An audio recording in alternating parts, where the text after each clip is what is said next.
truth about positive thinking.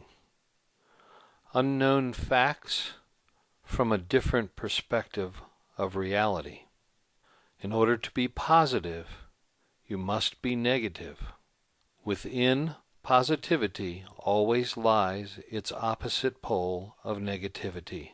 Positivity does not bring peace. Positivity merely brings a temporary denial of the negativity that exists.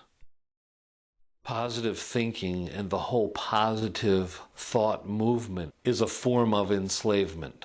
It was a conscious effort on a very small mass of people to enslave the rest of the cultures and maintain their enslavement.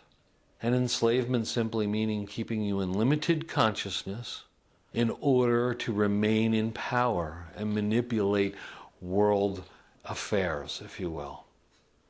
It is known at those levels that positive thought was a way to keep people thinking that they were going to be happy, but it was also known that it was a way to keep you in negativity.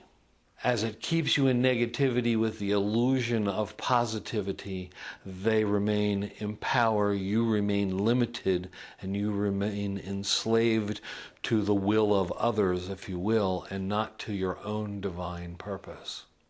So there are larger pictures at work here, and this isn't a big evil conspiracy plan. It is simply just the way it works, as the same as the ego personality works in the way that it does just running patterns. Your consciousness and being aware of how you were falsely deceived into positivity, and they created such a large positive movement in order to keep you enslaved and entrapped in the circumstances that allow them to remain in power. What they notice at that level, we're speaking at a certain level of consciousness, but at that level, they realize that the old just keeping you under domination doesn't work, so they move to comfortably numb, where they got you comfortable so you wouldn't make a disturbance, as we've talked about in the past, to the place where if they got you thinking you were going to be happy, that they could keep you in polarity and distract you yet again. Look at the positive movement, all the self-growth, the personal growth. It's all positive baloney. And it's designed at a bigger level than these people who are even doing it even understand. They have good intent, the people who do them, but understand clearly that it is designed to keep you in polarity. It is not designed to get you out of polarity, because there is no way out of polarity if you're using one pole. The only way of polarity is in unity, and unity means no poles.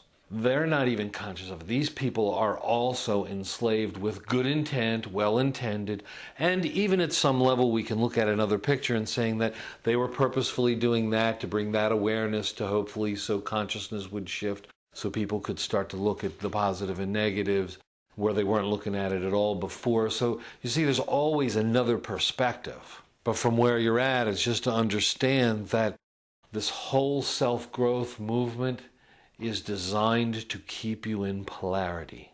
It keeps you thinking there is something wrong with you. It keeps you thinking there is something that needs to be fixed, processed, changed, altered, rather than simply just becoming conscious. If you simply became conscious and were in unity consciousness, all of those things would dissipate instantly. There would be no need for process, there would be no need for change, there would be no need for growth, because there would simply just be consciousness. Consciousness cures everything. Positivity is another pattern. You see the entrapment that it's used with, how it keeps you in polarity. With that, it is now imposed on you that you should be positive. Whereas before you should be afraid, you should be nervous, you should be guilty. Now you should be positive. So if you're not positive, then you're wrong, then you're guilty, then you're ashamed, then you don't want to talk about it. So then you use the positivity, as has been said, you use the positivity to hide all of the shame and guilt of the wrongness that you know you have, but you're looking positive and it's really good. But nothing has actually changed except the mask that you're using to cover it with. So whether it used to be anger for your wrongness or your guilt, whether it was guilt for being guilty, or whether it was fearful for being fearful, or whether it's being positive because you know what a schlep you are. And so now it becomes a culturally accepted thing, unified among the whole cultures, and it's imposed on everyone that you're supposed to be positive and you should be this way. And if you're not this way, something's wrong with you. So just think that way. That's why we've always said, if it was that easy, everybody'd be happy just because they thought, oh, I'm happy. But it doesn't work that way. So the piece of revealing what you're being positive about. If you're being positive about something, like we've said, there has to be a negative. There would be no positive if there was no negative, and vice versa. So where you're being negative, there's a positive somewhere. It might be very tiny. They might be very opposite. You might be very guilty but act very prideful. You might be very prideful and be very guilty, or whatever it may be. But there's a very small pole or a very equally large pole bouncing along with it. So if you're one, you're the other. Anybody who speaks positive, you have to know they're full of it. There is nobody living that positive. It just does not exist because it's a manifested human baloney line. And to understand the truth is that any of the old masters never ran around positive, happy, joy. They were always the ones off in nowhere, just at peace with themselves, not running around telling anybody anything. Doesn't that tell you anything? Yet everybody strives to be the happy, joy, and it was never really true to begin with. So now it becomes an expectation on you, and then you expect on yourself. So here's another judgment. You already don't have enough judgment, so now I have a judgment that I'm not positive enough. Oh, well, then that's too negative. So I won't talk about my negative. I'm going to talk about how positive I am, even though I'm negative because I'm not positive enough. Do not misunderstand.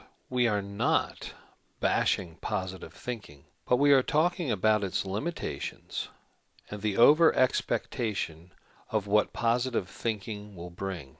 Please remember that positive thinking is a pole in polarity. As long as you live with a consciousness of polarity, there must always be two poles. To be positive, there must be a negative. And it has already been proven that positive thinking in and of itself does not work, but it is a wonderful step toward neutrality. People were too often locked into negativity with very little positive in their life. But swinging to the opposite pole does not eliminate the experience of negativity.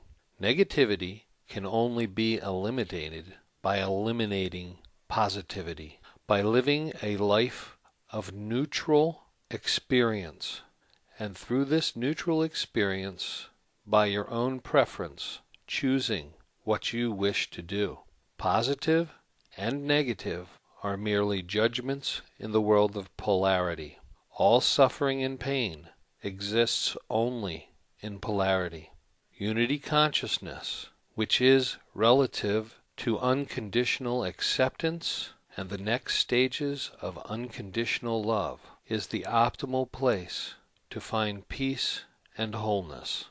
For more information, please visit us or contact us at www.55concepts.com.